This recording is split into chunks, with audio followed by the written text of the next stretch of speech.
Subscribe now and press the bell icon. Never miss an update. मेरी तरह ही ज़्यादातर लड़कियां प्यार में हिंसा और ज़बरदस्ती की शिकार होती हैं। विरोध करने की जगह चुप्पी साध लेती हैं। बॉयफ्रेंड की ज़बरदस्ती को नियति मान बैठती हैं। रिलेशनशिप के शुरुआती 2 साल मैंने भी वह सब कुछ झेला, सहन किया जो ज़्यादातर लड़कियां करती हैं। दरअसल मैं उसे खुद से भी ज़्यादा प्यार करती थी और यही वजह थी कि उसकी हिंसक प्रवृत्ति भी मेरी आंखें नहीं खोल पा रही थी। बात बात पर उसका गुस्सा हो जाना, एकदम से हाथ उठा देना और ज़बरदस्ती शारीरिक संबंध बनाना, वह मेरे गुस्सा होने पर हर चीज़ का सरलीकरण कर देना। मैं यह सब झेल रही थी क्योंकि मुझे लगता था धीरे धीरे वह सुधर जाएगा और शादी के बाद सब कुछ ठीक हो जाएगा, लेकिन यह मेरी भूल थी और अपने ऊपर होने वाली ज्यादती के लिए मैं खुद जिम्मेदार थी। हमारे रिश्ते की शुरुआत कॉलेज से हुई। पढ़ाई के दौरान वो मुझे मिला क्या, दरअसल वो मेरा सीनियर था और 1 साल के भीतर ही हम रिलेशनशिप में आ गए। खूब बातें होने लगी। मैं जब भी बीमार पड़ती सबसे ज़्यादा परवाह वो ही करता।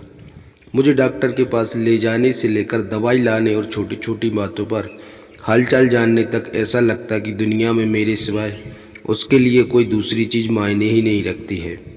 मैं अपनी सहेली के साथ हॉस्टल में रह रही थी और वो दोनों एक ही जगह के थे। पता नहीं कब मेरी सहेली उसकी बहन बन गई और उसने हर बात पर उसकी इतनी तारीफ की कि मेरी आंखों पर पट्टी बंध गई। रूम में जब भी कोई बात होती, बिना लोकेश के बात की शुरुआत ही नहीं होती थी। हर बात के केंद्र में वो ही रहता, उससे ही बातें शुरू होती और उस पर ही खत्म होती।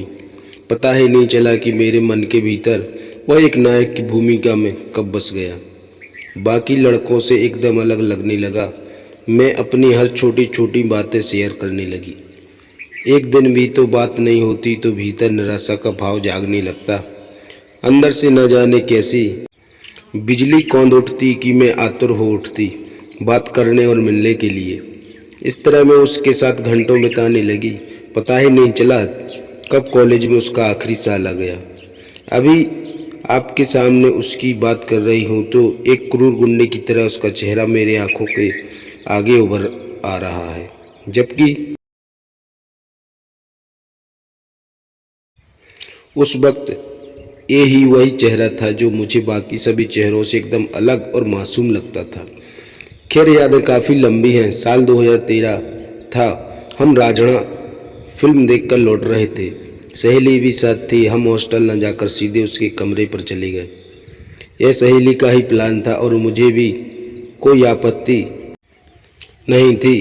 खाना बाहर से ही पैक करा कर लाए थे। ड्रिंक, खूब बातचीत और खाना खाने के बाद सहेली दूसरे कमरे में सोने चली गई। अब मैं और वो ही साथ थे।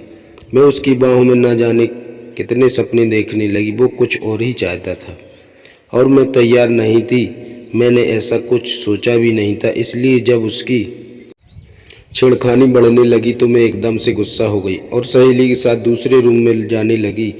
उसको यह बात इतनी नागवार गुजरी कि वो झटके से बौखला गया। उसने मेरे पूरे शरीर को झकझोरते हुए मुझे वापस खींच लिया और जोरों से एक चाटा जड़ दिया।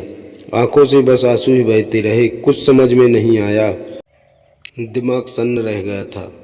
बिस्तर पर वो मेरे शरीर को नोच रहा था और मैं बेजान और बेसुध पड़ी थी। एक मन होता जोर से चिल्लाऊं, खूब रोऊं और कोई भारी चीज़ उसके सिर में मारकर सहेली के पास चली जाऊं। मैं अंदर से टूट गई थी और उसे बस अपनी भूख मिटानी थी। मेरे आंसू, बेसुध पड़ा शरीर और सिसकियां, उसे किसी चीज़ से मतलब नहीं था। उस रात 3 बजे तक मैं रोती रही और उसने एक बार भी मुझे नहीं मनाया। उल्टा वो बिस्तर पर सो रहा था। अगले दिन मैंने सहेली को सारी बातें बताई। उसने जो बोला मुझे अपने कानों पर यकीन नहीं हुआ। उसका कहना था रिलेशनशिप में यह आम बात है, भूल जाऊं। 1 हफ्ते तक मैं इतना गुस्सा थी कि उसकी शक्ल भी देखना नहीं चाहती थी। लेकिन घर में सहेली, फ़ोन और मैसेज में उसका भोलापन, माफ़ी के मैसेज और बार बार फ़ोन। पता नहीं क्या हुआ, मैं उससे अपने रिलेशनशिप को ख़त्म नहीं कर पाई। कई बार ऐसा ही हुआ। वैसे वह सामान्य रहता, लेकिन जब उसका मन शारीरिक संबंध बनाने का होता वह खूंखार में तब्दील हो जाता। हाथ उठाने से भी परहेज नहीं करता, गालियां देने लगता। ऐसा ही चलता रहा और वो दिन भी आ गया जब कॉलेज में उसकी विदाई की पार्टी थी। उस दिन भी उसने वैसा ही किया जैसे राजड़ा फिल्म देखने के बाद। इसके बाद मैंने उससे दूरी बना ली। वो कई फ़ोन करता, मैं कम का ही जवाब देती। मुझे उससे नफरत हो गई थी। कॉलेज खत्म हुआ, मैं दिल्ली आ गई और यहाँ एक प्राइवेट कंपनी में काम करने लगी। फिर मेरी उससे सहेली की शादी में मुलाकात हुई। शादी मुंबई में थी और वह भी आया था। उसके और मेरे बीच दूरी थी, लेकिन वह ऐसा दिखा रहा था जैसे उसकी गलती ना हो, बेहद भोला हो। मैं उसकी शक्ल भी देखना नहीं चाहती थी, लेकिन दोस्तों के बीच बेमन से उसकी बातों का जवाब दे रही थी। अचानक फेरों के वक्त वह मेरे करीब आ गया और उसने मेरा हाथ पकड़ लिया। उसका स्पर्श होते ही मैं अंदर तक हिल गई। पूरा शरीर मानो पसीना पसीना होने लगा।